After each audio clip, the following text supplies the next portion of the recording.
What's going on, my chip family? My name's Arrow, and I've got a chip bag collection of over 1,000 bags and counting. Today we have Pop Daddy Kettle Chips, Cracked Pepper, and Sea Salt. For starters, the bag design, I can appreciate the Pop Daddy bags, honestly. It's nothing like crazy, but it's different from a normal chip. They don't put any pictures of the product on the bags. This one in particular kind of looks like a newspaper article almost, or you know, I'm getting that vibe. I give this a 3 out of 10. You know the rules, no rips or tears. Rules. 40% air, 60% chips. Let's hear that crunch.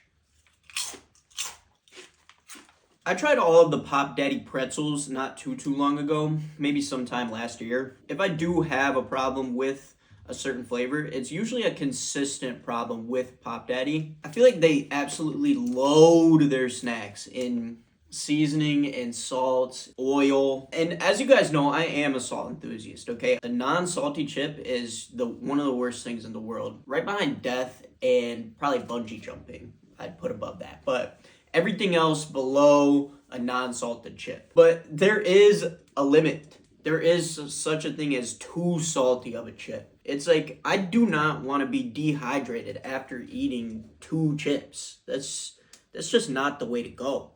And I don't want my fingers to have a coating of grease and oil on them after I pick one up. I mean, what is that about? No, I'm being a little too harsh. I'm being a little too hard. These aren't the worst thing I've ever had, but they're by far nowhere near the best thing I've ever had. Nowhere near. I think cracked pepper and sea salt is a pretty decent flavor, especially on kettle cooked chips. But like I said, they put a little too much of the seasoning on this.